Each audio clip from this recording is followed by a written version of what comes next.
but I do. How about a cat toy?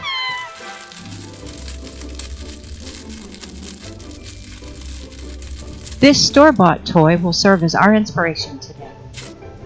The materials you'll need for this project are heavy-duty cloth liner type of material, an outer cover material, something lightweight. These are flannels that I had left over.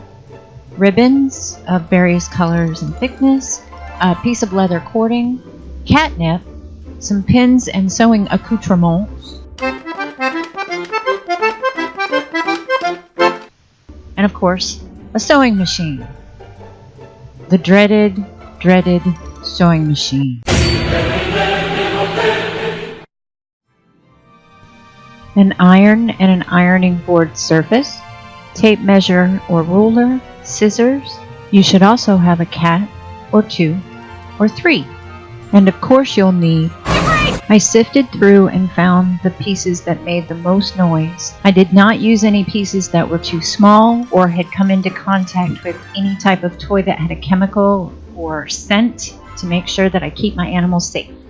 This toy is about 3 inches by 8 inches. I'm sizing up based on the max. I found a scrap of lining fabric just about the size I wanted, folded it in half and cleaned up the edges. And then I pressed the side seam with the lowest steam setting on my iron. Now bring on the machine. I used a straight stitch along 2 of the sides, and I reinforced it by back stitching quite a few times rather than turning it and running it through the machine a few times, because I'm a lazy sewer. Then I turned the bag inside out and used a pencil to press out the corners well. There's the inside pouch, and now on to the outside. Using the inside pouch as a guide, I guesstimated the size of the cover fabric. You want to make sure it's big enough to fit over the pouch when it's stuffed and allow yourself enough of a seam for sewing. I also cut out a square of the thicker flannel to use for tasseling. What are you laughing at? I cut a length of leather cord long enough to fit around a doorknob, and I'm going to tuck this in the top seam. And then I cut different ribbons double the height of the flannel square. And then I decided to add some yarn tassels too. You should use the things your cats enjoy playing. Once I had enough cut, I lined them out on the flannel to see how I wanted them arranged. Then I cut a length of white satin ribbon that I'm going to sew these tassels onto first. This way I can make sure every tassel has been stitched and I won't miss any when I sew the final seam. I started already reinforcing that beginning seam, and then I'm slowly going to add folded ribbons and yarn pieces along this strip of ribbon.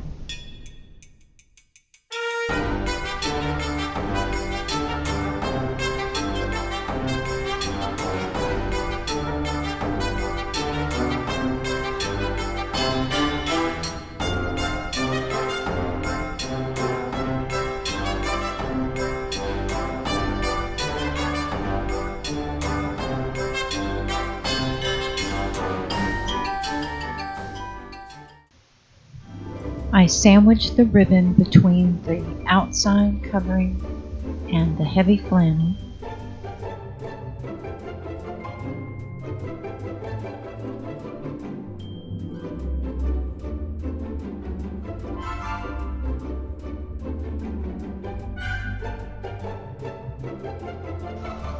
And this time I made several passes on the machine to make sure this edge was good and secure.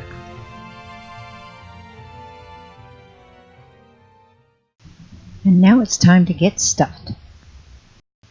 I started with shaking catnip down into it, and then slowly added layers of bags, and then more catnip, and bags, and more catnip, all the way up to the top. And leaving enough room to sew closed in a bit.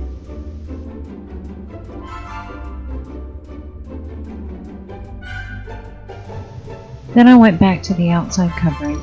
I folded it in half so I kept all the tassels inside, and I'm sewing along the bottom and side edge. and I made several passes on each edge through the sewing machine to make sure it was good and secure. Then I had the brilliant idea of coating the inside of the bag with catnip before I turned it inside out.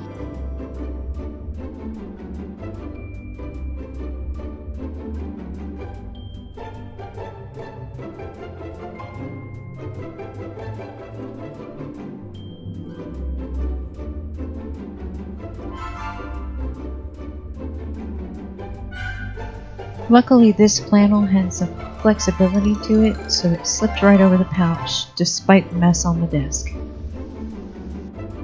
I tied a knot at each end of the leather cording, and then I tucked the entire top edge of both the pouch and outer covering in on itself and put both of these knots inside. Then I sewed along the top edge and hand cranked the needle over the leather cording back and forth quite a few times to secure it in there really well and not break my needle.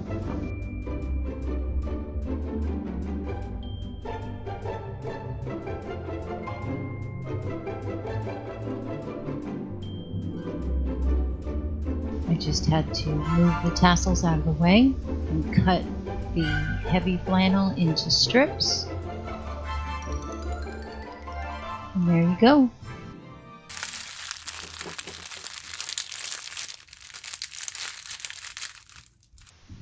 Now it's time to test it.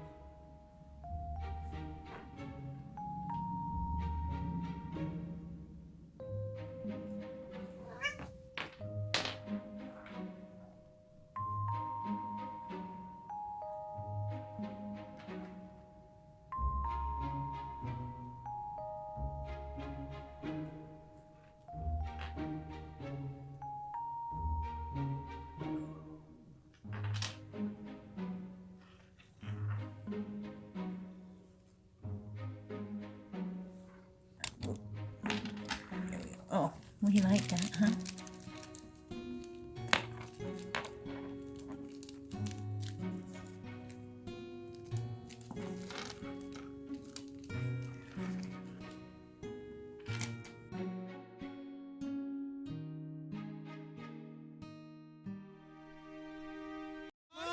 Mine.